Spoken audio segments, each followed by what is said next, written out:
Okay, so Pierre Nora says that in the past was memory, but in the present, in modernity, is history. That memory is a thing of the past. But as you know, here I am in Quebec, and have a look at this.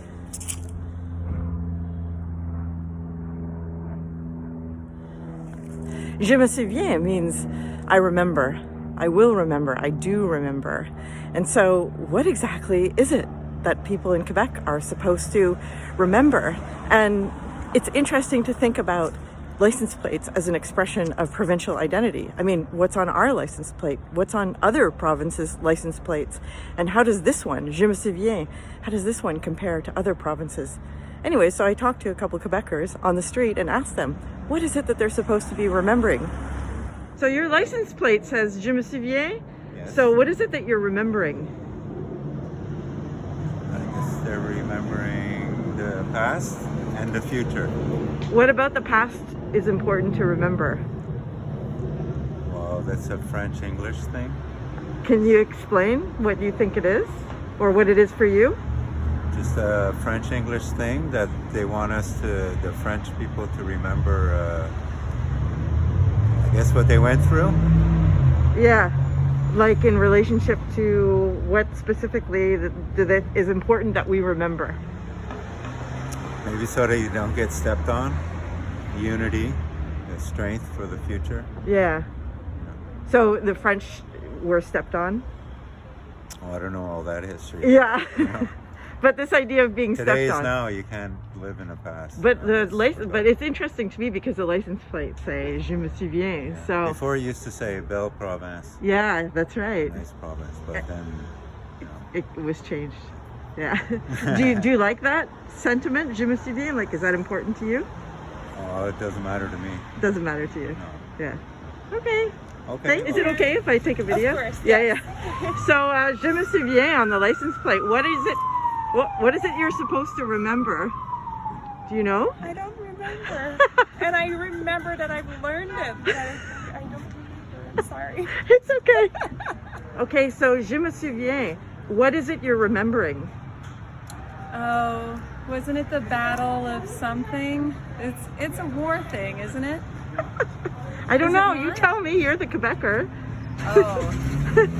Yeah. It's on the license. No, I understand where it is. I just really thought it was like about the Battle of 1812 and the English. No? Yeah, good. Yeah. So tell me what it means to you. What you think it means. Yeah. What does it mean to you? Je me souviens du français? Yeah. Exactly, right? What do you think it means? Like, what do you think? Why do you think they have that on the license plate? I think Je Me Souviens, it's a remembrance of the past of the French Revolution, if I'm not mistaken. Yeah. That's what I think. And But, does it have any personal meaning to you? personal, no. No. Not to me. Are you francophone? Are you, I'm Italian. you're Italian. I'm not sure if it would mean more to somebody who's francophone, but to me it doesn't mean much. Yeah. Okay. Does it mean something to you? Don't. I won't. It means nothing to us. It means nothing. Are you also Italian? Yeah. Yeah. Sons of immigrants. So I don't believe in revisionist history. Quebec. Yeah, this guy's Quebec version of You th- history is called revisionist history. They make it up as they go. So I'm curious to know, like, what do you think, in your opinion, is the revision of the past? Everything, the whole province, the whole city. They're thinking that they're making it that it's only them that actually built this whole place up. Right. Okay. Yeah. No, Understand? I do understand. Yeah. I do understand. Okay? Totally. They do it that it's only them, I totally understand. which is what do we call it? You call that revisionist history? You go back Well, and you make it back some up. people call it racist, Okay. It used to be, exclusionary. I understand everything used to be all English. Used to be all the street signs were English. All the store names were English. Well, it was very. I'm turning it away from you. It was very divided. Okay, that was incredible. I could not have planned that. So it took me I was outside for about 15 minutes. It took me about 5 minutes to work up the courage to approach people. And then everybody you saw in film, that's who I talked to. And they tell the whole story in those responses that I got. So first of all, if you have not done what I asked you to do in the previous video, I want you to do that now. Je Me Souviens. How does that compare to the license plate statements or logos or mottos, that's the word, of other provinces, okay? So if you haven't done that, do that now. Put me on pause and come back. All right, so as you can see, it really stands out. It's completely different from any other province, but this wasn't always so.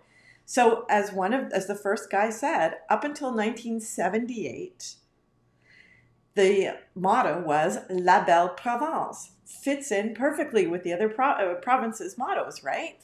So what happened in 1978? Well, actually, it's 1976.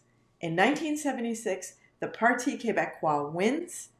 And the Parti Québécois is for an independent Quebec, right? So it's all about Quebec is unique and distinct from the rest of Canada. Why? Because of its French heritage, because it's a province of Quebecers, right? And Quebecers never submitted to the English. They were defeated. Montcalm was defeated by Wolfe, but they never submitted. They came to an agreement of how the country would be governed. But Quebec always had a sense of its own autonomy. And indeed, there's really good historical debate about what exactly, when they become part of Confederation, or when they can, in the agreements that were made after, what exactly were they agreeing to? Sounds familiar, right? Okay. So Quebec has always had a unique, distinct identity, different from the English Canada, just as other regions are distinct from other regions. Well, maybe not just us. It's different. It's different. But anyways, so 1976, the Parti Québécois comes to power. And so, of course, it's going to stamp this new image of Quebec on the province. And what are the tools that it has? Well, of course, license plates, that's one of the tools, right?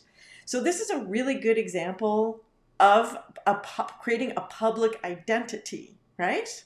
We certainly, I mean, I'm not originally from BC, but I get the relationship of our motto, beautiful British Columbia, to the province's identity. And it is a beautiful province. I love it. Okay. So I was asking the wrong question. What is it you're supposed to remember? Everybody was responding to me as if I was asking them a kind of history quiz. And so what I realized with the woman with the long hair, who appears twice, is that I realized I was asking the wrong question, because after I talked to her partner, the second woman, she interjected and made a comment about, well, of course, it means we're French. And so I asked her to repeat that on camera. And that is actually what the meaning is. I remember. You're not actually remembering an event. That's not what it's about. That's not the purpose. The purpose is to create a sense of identity. And that identity is French. And that's why, now going to our last video, we saw how it makes people who are not French feel. It makes them feel alienated. It makes them feel erased. It makes them feel angry, right? Because they have every right to be proud of what they have done, what they have contributed to making the province what it is. But because Quebec, or some Quebecers, has a history since the Parti Québécois, well, I won't get into the details, but of asserting its Frenchness, the effect is to erase and marginalize other people, right? So we can see similar echoes of this in debates about the Confederate monuments. It's not really about the Civil War. It's about affirming a white identity, right? White pride in fighting to defend slavery. That's what it's about. People debate that, but I don't think amongst historians there's any debate whatsoever. So the license, just like those Confederate monuments, the license plate, and in fact, the fact that I was asking the wrong question, reveal exactly the work that public history is meant to do. It's meant to create a feeling. It's meant to create a sentiment. And it's not always a sentiment of national pride or a racialized kind of pride. Sometimes, for example, if you look at monuments to the Holocaust, it's the sentiment it's meant to create is one of grief, right? And remembrance. right? Remembrance of wrongs done. Many, many monuments, that's what it's the intended purpose of them. So it's not always about a nationalist or racial pride. But the point is that it's about a sentiment, a feeling. And we saw so many feelings. I'll just say one last thing, which is the first guy who might seem to not have a lot of emotion. What was going on there is the rise of the Parti Québécois and this kind of Québécois nationalism alienated a lot of people. He is an Anglophone, as he explained to me afterwards. And what he talked about was the way he was talking, my reading of what he was saying, and his feeling about it was a wanting to avoid bringing up those feelings of the past because they were very, very painful, very, very difficult feelings. And there was a lot of tension between Québécois, the Quebecers, and everybody else, including particularly English Canadians. And so this was not a conversation he particularly wanted to have. Anyway, so there you have it. That pretty much illustrates quite beautifully some of the themes of what's going on in the world of public history. And this is the world into which we are together entering as we think about what is this monument going to be in Ottawa, this monument that's to commemorate the queer community, LGBTQ2S plus people. They're heavy questions. They're important questions. And as you can see, they matter a lot.